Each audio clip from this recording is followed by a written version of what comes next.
Buhay. Chronicles po ko kasi maraming series eh. Yung ko na lang, i-chronicles ko na lang yung topic nakaraan kay Raymond Jackson, yung Great Commission. Mas na.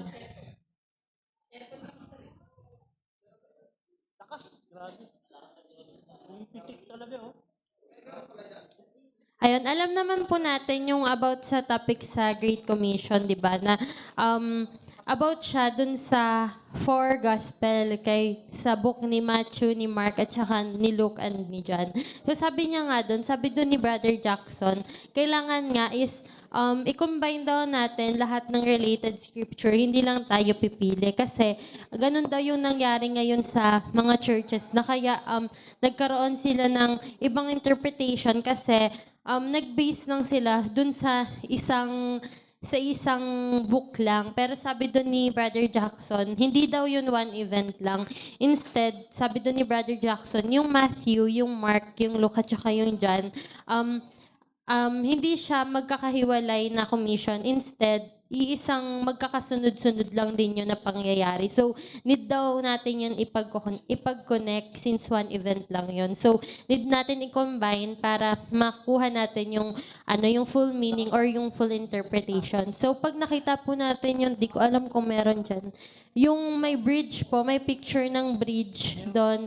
So, may binanggit doon sa Great Commission na bridge si Brother Gunn. So, pag nakita po natin doon yung sunod-sunod, makikita po natin yung gustong ipakita doon ni Jesus Christ. Since ang first topic po doon, meron dong bridge or gaps, yung about sa Matthew 28:19 at saka Acts 2:38. So yung first topic doon is yung baptism talaga. So sabi doon ni Brother Jackson, nung sa Matthew 28-29, nakita ng mga tao yung about sa pagbabautismo nung Father, Son, and Holy Ghost. Pero dun, bakit daw dun sa Acts 2:38, binanggit is Jesus Christ. So sabi niya nga dun, hindi nga nakikita ng mga tao kasi nga magkakasunod nga yun, magkakarugtong or magkakakonekta.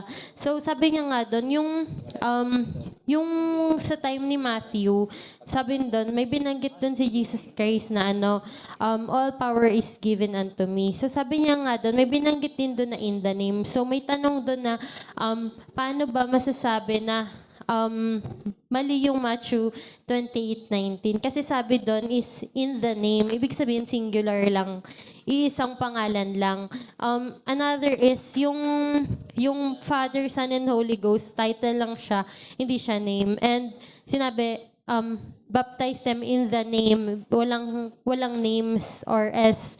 Hindi siya names, hindi siya plural. So, isa lang. So, sabi niya nga doon, importante nga daw na mabasa natin or intindihin natin na iisang pangalan lang na yon. So, pag binasa natin and nalaman natin na singular name lang yon. So, dun yun daw yung maglilid para malaman natin or isipin natin na anong name yung binabanggit niya doon? Ano yung name ng Father, ng Son, at saka ng Holy Ghost since sinabi na name? So, since yung Father is title, yung Son yung title, and yung Holy Ghost is title lang din. Kapag sinaliksik natin, tinignan nating maigi, makikita natin kung ano yung nag-iisang pangalan na binabanggit doon. So, sabi niya kasi doon ni Brother Jackson na yung Father is hindi siya tinatawag as personal name kung paano na yung king, yung teacher, or yung Lord is like description lang, hindi nga siya identity name. Well, yung Son naman is parang nagre-refer lang siya dun sa incarnation. Tapos yung Holy Ghost naman is parang divine activity lang siya. So hindi nga siya name. So pag binasa natin yon, yung tatlong title na yon, sabi ni Brother Jackson, is naglilid lang sa isang pangalan na walang iba kundi Jesus. Tapos, yung sunod naman, yung sa Mark 16:14-18. So, di ba binanggit kasi doon na, yung kailangan is mabautismohan, ang sumampalataya at mabautismohan. So, sabi niya nga doon, dinagdag doon so kung paano sa Matthew, ang utos pa lang is bautismo. Sa Mark, dinagdagan na ni Mark ng faith ng pananampalataya, the Great Commission. ni Jackson. So, dinagdag na ni John yung faith dun sa baptism. So, pinapakita doon na mahalaga nga yung pananampalataya at saka yung bautismo. So, sabi niya nga doon, binanggit din doon yung pag-cast out ng devils, yung pag-speak ng tongues at saka yung healings. Pero sabi nga doon ni Brother Jackson, yung miracles, hindi daw nun napoprove yung katotohanan. So, binanggit niya doon na makikita daw natin yun sa Gospel of Matthew na yung mga taong nagbanggit sila na nagpagaling ako, nagpaalis ako ng demonyo sa ngalan mo, ganun. Pero nireject daw sila ng Diyos. So, sabi niya doon na hindi lang sa miracle and healing yung pinakang katotohanan kasi yun nga yung binanggit ko kanina na nireject pa rin ng Diyos yung mga nagpalayas ng demonyo. Tapos may binanggit din doon na in my name. So sabi niya nga doon, di ba, yung pagpapa... Po. Opo. Opo. Sabi niya nga doon, wala siyang nabanggit. Natatandaan ko na kay Brother F. Kaso Chronicles pala ako. Gusto ko idagdag eh. Kaso Chronicles pala ako. So, so sabi doon ni Jackson na kung paano daw yung pag-cast out ng devil,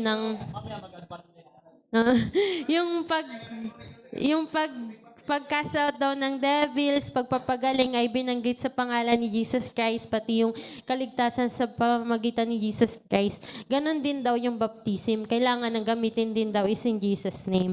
Tapos sunod naman is yung kay Luke. So sabi niya nga doon, yung sa Luke, doon na nga daw binuksan ni Jesus Christ yung understanding ng mga tao. Kasi, di ba, hindi na masyadong nalilito yung mga yung mga apostol. Medyo malinaw na yung pagpapaliwanag sa kanila.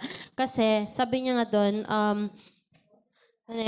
inintroduce ni Luke yung repentance at saka forgiveness, remission. So sabi niya nga doon, yun na daw, makakonect na yun sa Acts 2:38. So sabi niya nga doon, asan nga?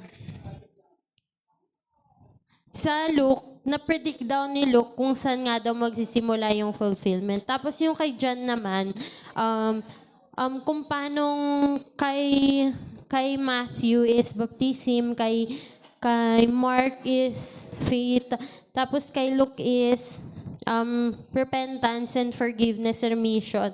Kay John naman is authority at saka yung connection sa Spirit. So sabi nga doon di ba ni Jesus Christ na as the Father sent me. So sinasabi doon ni Gan na yung word daw na yung pagkasabi ni Jesus Christ na as the Father sent me, daw yon transfer ng divine authority ng God to Christ. Tapos may binanggit din doon na Jesus breathes on them. So sabi doon ni Gan, hindi daw yun as in full Pentecost. Instead, symbolic or preparatory pa lang yun. So, sabi niya doon, yung mga apostol, binigyan sila ng authority na mag-remit ng sin sa pamamagitan ng pagpipreach ng repentance, tapos i-apply ng tama yung baptism. Then yung last is yung sa Acts. Pag nabasa daw natin yun maigi, tuloy-tuloy from Matthew, Mark, Luke, and John, ang dulo is Acts na andun daw yung pinakang sagot na makikita natin dun si Peter, may dala-dala siyang divine revelation and may authority na siya. So sa Acts 2:38, diba, may command na mag-repent, be baptized, and receive the Holy Spirit. So yung ibig sabihin daw nung repent, kailangan magkaroon ng change of heart. Tapos yung pagbabaptize is may identification ka with Christ. And yung receive ng Spirit is magkakaroon ka ng new birth. So yung binanggit doon na in the name of Jesus Christ, sabi doon ni Brother Jackson, yun yung pinakang fulfillment ng Matthew 28:19. So, sabi niya doon, kapag daw binasa natin yun, yung pinakang patutunguhan nung four gospel from Mark to John is Acts 2:38 pa din. Yun lang. Hindi po, Jackson. Hello, yan. Okay. Ang tanong ko, pag sinabing name, ano ba ang name? Pangalan. Yes. Yung identification mo. Noun. It is a Noun. noun. Tumutukoy sa person. Name of a person, ganun, no? Opo. So, baptize them in the name of the Father, the Son. Son, and the Holy. Ano? So, hindi name yung Father, hindi rin name yung Son, and yung Holy Ghost. Isang titulo. Correct? Opo, Kasi title. hindi nga naman siya noun. Opo. Correct? Nung nagtanong si Moises, doon sa Exodus chapter 3, sumagot ang Diyos sa kanya. No? Hindi, sabi niya, pag tinanong nila, anong pangalan mo pagka tinanong nila ako? Sabi niya, tell them that I am that I am. Yung bang I am is also a name? Hindi din. Hindi siya name. Pero yun ang sinagot niya nung tinanong siya sa pangalan niya. Ang I is a personal pronoun and ang is a linking verb. Opo. Okay. So hindi siya name. So paano ngayon yun? Dinirekta rin isang diretsong tanong at isang diretsong sagot. Opo. I am, sabi niya. The self-existed one. Paano ngayon yun? Hindi din naman pala pangalan ang I am. Pero tinututulan natin yung baptize them in the name of the Father, the Son, and the Holy Ghost. Wala. Nakuha niyo? Hindi naman din pala pangalan yung I am eh. Bakit tinututulan niyo yung ibabautismuhan sila sa pangalang Father, Son, and Holy Ghost? Hindi rin naman pangalan pala yung Father, Son, and Holy Ghost. Hindi dapat tutulan niyo rin yung Diyos nung sinabi niya I am eh. Tapos, yung Lord, hindi pangalan, pero may mababasa. Isaiah chapter 42 verse 8. Sabi niya, I am the Lord, and that is my name. Direct answer. Pero yung Lord, hindi pa rin din pala pangalan. My goodness. Chronicles lang po to, pero try ko pong sagutin.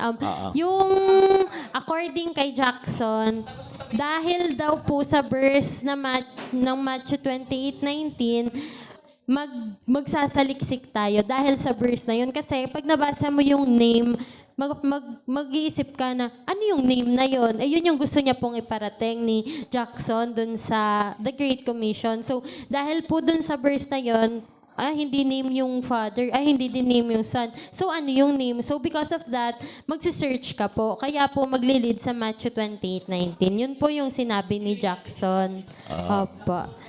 Di okay Yes. na, be? Pero, be, Opo. ang pagka sinabi bang name, physical lang talaga. Kailangan hinahanap yung noun. Hindi ba meron pa yon figurative meaning ng ibig sabihin, baptize them in the power and authority of the Father, Opo. in the power and the authority of the Son, in the power and the authority of the Holy Ghost. Hindi ba dapat ganon? Hindi, kasi parang ang naka-fix mindset na pag sinabi mong name, kailangan title kagad ang hahanapin mo. Kailangan nakadugtong kagad pangalan mismo eh. Opo. Meron pa siyang deeper meaning, hindi pag sinabing name, Opo, kailangan yes. exact name, pangalan.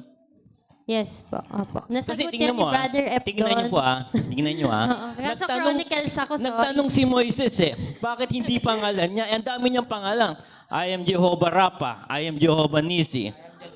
Yes, di ba? I am the El Shaddai. I am El Elyon, God the Most High. Ang dami niya pwedeng sabihin Ba't sinabi niya I am? I am. Ano ba ibig sabihin ng I am? Ako. The self-existed one. Oh. May meaning pa kasi, may ibig pang... So pag sinabi mong, hindi lang, kaya minsan nagtataka naman. Okay po. Tapos yung Lord, hindi pangalan. And letra por letra. Di ba? Yes po. I am the Lord and that is my name. Buburahin, kututulang mo pa ba yun? Search mo na. Ay. Hindi, kasi ano lang po itong topic ko, The Great Commission lang kay Jackson. Sa EA1 ko po to, nung nag-broadcast ng The Great Commission. Okay na, sige na.